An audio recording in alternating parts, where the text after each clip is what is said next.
Warahmatullahi wabarakatuh. Jadi saya Hikmawati Al-Fathagiling akan melanjutkan materi selanjutnya, yaitu tentang mekanisme penyakit pada level molekuler, di mana penyakit ini dia bisa muncul dari tingkat terkecil tubuh kita, yaitu molekul.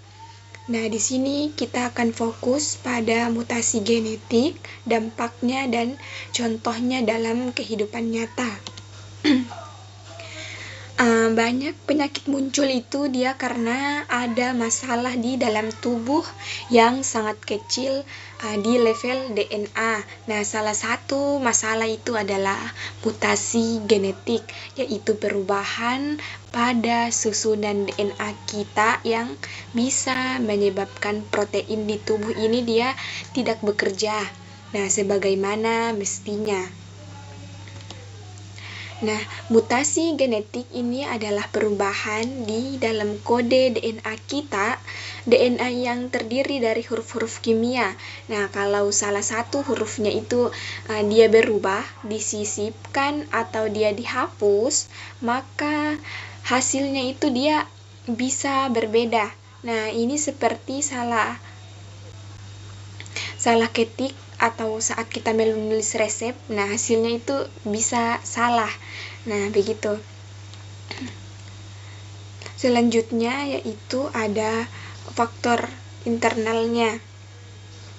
Mutasi bisa terjadi ini secara alami karena kesalahan tubuh saat menggandakan DNA, tapi bisa juga karena hal dari luar seperti sinar matahari berlebihan, zat kimia dari rokok, atau virus yang merusak DNA kita. Nah, selanjutnya, mutasi bisa membuat protein tidak terbentuk dengan benar. Nah, akibatnya fungsi tubuh itu dia terganggu. Contohnya itu darah akan jadi rusak, enzim itu dia tidak aktif, atau muncul genetik seperti anemia, sel sabit, dan kistik fibrosis. Bahkan kanker juga bisa muncul karena mutasi. Nah, selanjutnya ada contoh di mana contohnya ini saya ambil adalah anemia sel sabit, di mana tadi yang kita sudah saya sebutkan contohnya dari penyakit terkait mutasi gen ini, salah satunya itu ada anemia sel sabit. Nah, pada penyakit anemia sel sabit ini hanya satu huruf di gen yang berubah, tapi dampaknya itu sangat besar. Nah, hemoglobin itu dia akan jadi rusak dan sel darah itu dia jadi berbentuk sabit. Nah, sel ini dia sulit mengalir di pembuluh darah, menyebabkan nyeri dan tubuh itu dia kekurangan oksigen. Selanjutnya itu ada contoh kistik fibrosis. Mutasi gen CFTR ini dia menyebabkan lendir dalam paru-paru menjadi sangat kental. Akibatnya, paru-paru ini dia menjadi sangat kental. Paru-paru ini dia mudah terkena infeksi.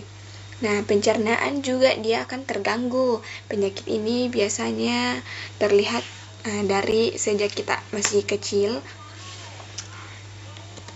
Selanjutnya yaitu di sini saya memasukkan studi kasus, di mana studi kasusnya itu ada BRCA1 pada kanker payudara, di mana seorang wanita usia 35 tahun dengan riwayat kanker di keluarganya, dia itu menjalani tes genetik. Nah, ditemukan bahwa dia ini punya mutasi gen BRCA1. Gen ini seharusnya dia melindungi tubuh dari kanker, karena rusak resiko kanker ini jadi sangat tinggi. Untungnya, dengan screening dini dan terapi modern, risiko ini bisa dia kendalikan. Dia sudah antisipasi karena dia sudah mulai